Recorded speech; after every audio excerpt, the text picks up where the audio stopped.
छुरी आई कैसे उसके पास? मुझे तुम्हारे साथ रहना है, फिर जाने देंगे हम यहाँ से। ये तो निकल गया मेरे हाथ से। अपनी बीवी का मातम कर रहा था। मैं इस आदमी को तबाह कर दूंगी। अगर कोई आगे बढ़ा ना तो मैं मार दूंगी खुद को। मार दूंगी।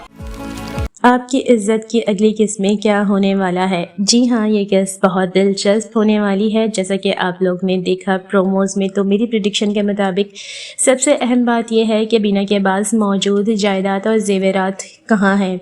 बज़ाहिर सबको यही लग रहा है कि बीना घर से भागते हुए सारा माल अपने साथ ले गई है, लेकिन मुमकिन है हकीकत इसके बिल्कुल बरअक्स हो। मेरा ख्याल है कि बीना ने पहले ही समझ लिया होगा कि अगर वो जायदाद और जेवरात अपने साथ लेकर जाएगी तो उसके लिए मज़ीद मुश्किलात पैदा हो सकती हैं।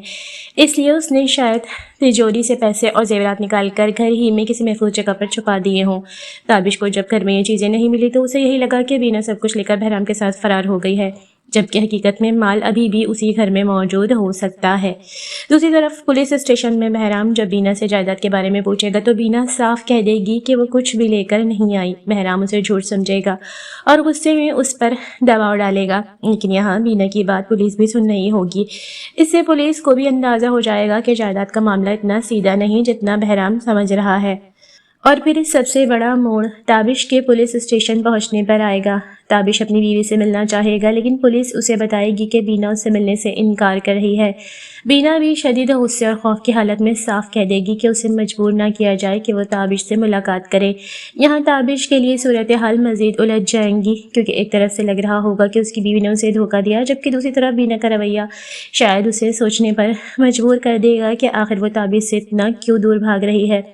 उधर नाज का गुस्सा भी ख़तरनाक हद तक बढ़ चुका है। उसे सबसे ज़्यादा तकलीफ़ इस बात की होगी कि ताबिश दोबारा अपनी बीवी को वापस लाने की कोशिश कर रहा है और उसी बीना की वजह से उसका ताबिश के साथ निकाह ख़त्म हुआ। मेरी प्रोजेक्शन के मुताबिक नाज अब जज्बात में आकर सिर्फ बीना को नुकसान पहुंचाने की कोशिश नहीं करेगी, बल्कि ताबिश के ओहदे और कैरियर को निशाना बनाएगी। वो अपने असर और रसूख का इस्तेमाल करते हुए ताबिश के ख़िलाफ़ कोई ऐसा मसला खड़ा करने की कोशिश कर सकती है जिससे उसके साथ खराबी पैदा हो। मुमकिन है नाज ताबिश के ख़िलाफ़ कोई शिकायत, सियासी दबाव या कोई पुराना मामला दोबारा सामने ले आए, ताकि ताबिश अपनी बीवी के मसले में उलझने के बजाय खुद अपने कैरियर को बचाने में मसरूफ़ हो जाए। लेकिन यह कहानी में एक और दिलचस्प मोड़ आ सकता है। अगर बीना ने वाकई जायदाद घर में छुपाई है तो जैसे ही वो राज सामने आएगा ताबिश को अपनी बीवी के बारे में अपनी सोच बदलनी पड़ेगी, क्योंकि फिर सवाल ये होगा कि अगर बीना का मकसद पैसे और जायदाद लेकर भागना था तो उसने सब कुछ घर में क्यों छोड़ा।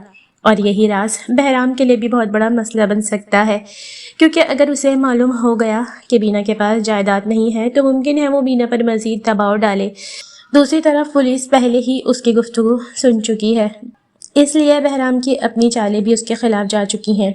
अब असल मुकाबला सिर्फ ताबिश और बीना के दरमियान नहीं रहेगा, बल्कि एक तरफ बहराम की लालच, दूसरी तरफ नाज का गुस्सा और दरमियान में ताबिश की इज्जत, कैरियर और बीना का छुपा हुआ राज कहानी को मज़ीद ख़तरनाक मोड़ पर ले जाएगा। आपको क्या लगता है, क्या बीना ने वाकई जायदाद घर में छुपा दी है या फिर मामला कुछ और है? कमेंट बॉक्स में ज़रूर बताइएगा।